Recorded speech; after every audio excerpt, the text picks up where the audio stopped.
पिया जी कहियो अहाँ हमर आवाज नहीं सुनै छियै यो की कहै छी हम तो बुझ नहीं रहल छी एगो बात पूछबक रहे अहाँ से बाजू ने ई पूछे के रहे की अहाँ के सुनाओ की सुनाओ कि कोने रे मास मूरति अच्छा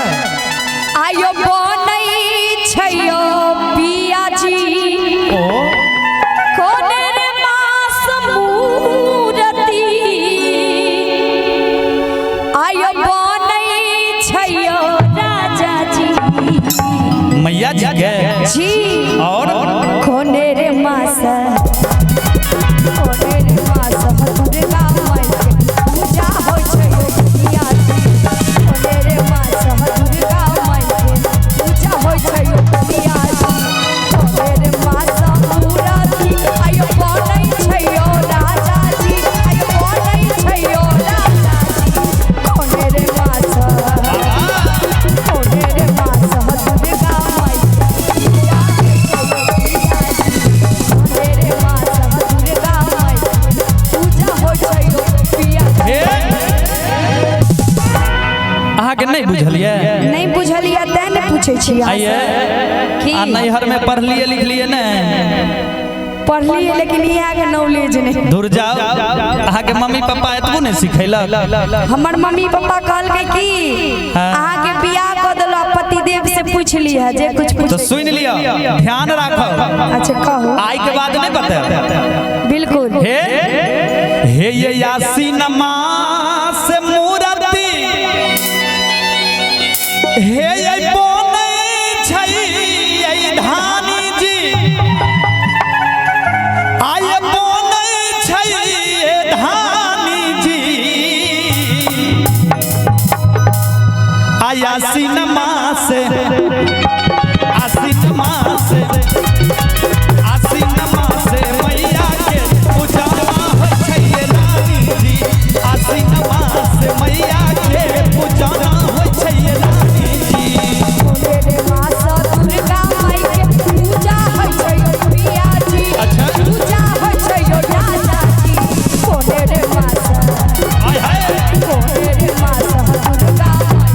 पूजा होय छयो कोने रे मास दुर्गा माई के पूजा होय छयो पिया जी जिया ओहो वाह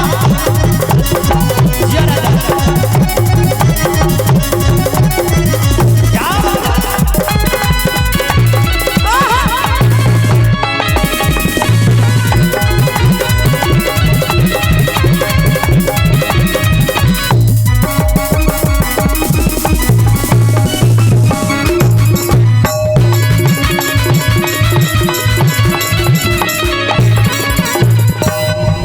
पर सवार के मैया आबयो पिया जी जिया पर सवार के मैया आबयो पिया जी आयो मैया आबयो राजा जी अच्छा अखरी पर सवार भैरव मैया आबयो पिया जी अखरी पर सवार मैया आबयो पिया जी ध्यान से सुनो कहो हर माटी के मूरति बनै छै ये रानी जी हे ये बनै छै ये रानी जी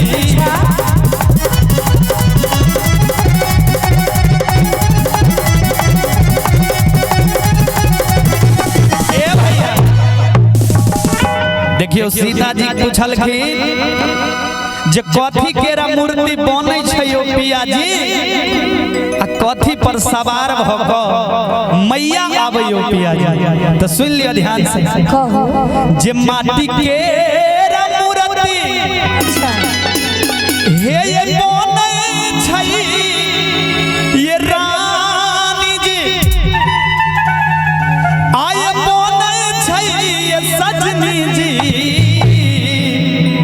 आहे सुन लियो कहो अरे शेरा सवारी मैया रानी अइबे पर ये रानी शेरा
छथिन मैया। बिल्कुल जय हो।